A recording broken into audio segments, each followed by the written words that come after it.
ഈ ലോകത്ത് പലതരം സ്നേഹങ്ങളുണ്ടല്ലേ? മാതാപിതാക്കൾക്ക് മക്കളോടുള്ള സ്നേഹം, മക്കൾക്ക് മാതാപിതാക്കളോടുള്ള സ്നേഹം, ഭാര്യയ്ക്ക് ഭർത്താവിനോടുള്ള സ്നേഹം, ഭർത്താവിന് ഭാര്യയോടുള്ള സ്നേഹം, സുഹൃത്തുക്കൾ തമ്മിലുള്ള സ്നേഹം. ഈ സ്നേഹബന്ധങ്ങളെല്ലാം മനോഹരമാണ്. എന്നാൽ ഈ സ്നേഹങ്ങളെല്ലാം എന്നും നിലനിൽക്കുന്ന സ്നേഹമാണോ? ഒരിക്കലുമല്ല.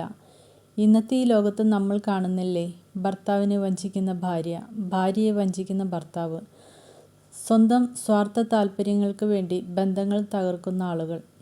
അതുകൊണ്ട് ഈ ലോകത്തിലെ സ്നേഹം മാറിപ്പോകുന്ന സ്നേഹമാണ്, ക്ഷണികമായ സ്നേഹമാണ്. പക്ഷേ മാറാത്ത ഒരു സ്നേഹമുണ്ട്. ഇന്ന് ലോകം ഗുഡ് ഫ്രൈഡേ ആചരിക്കുന്നു. എന്തിനാണ് യേശു കുരിശിൽ മരിച്ചത്?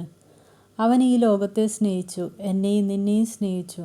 നമ്മുടെ പാപങ്ങളുടെ പരിഹാരത്തിനായിട്ട് അവൻ ക്രൂശ് മരണവും ഏറ്റെടുത്തു. ഞാൻ നിന്നെ സ്നേഹിക്കുന്നു എന്ന് യേശു പറഞ്ഞത് വെറും വാക്കുകൾ കൊണ്ട് മാത്രമല്ല, ക്രൂശിൽ തൻ്റെ ജീവൻ കൊടുത്തുകൊണ്ടാണ് അവനത് പറഞ്ഞത്.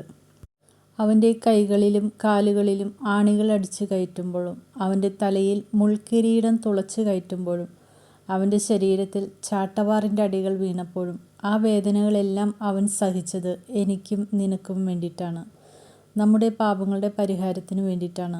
ഇതാണ് യഥാർത്ഥ സ്നേഹം. ഈ ലോകം തരുന്ന സ്നേഹം മാറിപ്പോകുന്ന സ്നേഹമാണ്. പക്ഷേ യേശുവിൻ്റെ സ്നേഹം ഒരിക്കലും മാറാത്ത സ്നേഹമാണ്. നീ തെറ്റ് ചെയ്ത് അവനിൽ നിന്ന് ദൂരെയായാലും, അവന് മറന്നുപോയാലും അവൻ നിന്നെ മറക്കില്ല. ഈ ലോകത്തിൽ ആരെല്ലാം നിന്നെ ഉപേക്ഷിച്ചാലും നിന്നെ ഒരിക്കലും ഉപേക്ഷിക്കാത്ത ഒരു ദൈവം നിനക്കുണ്ട്.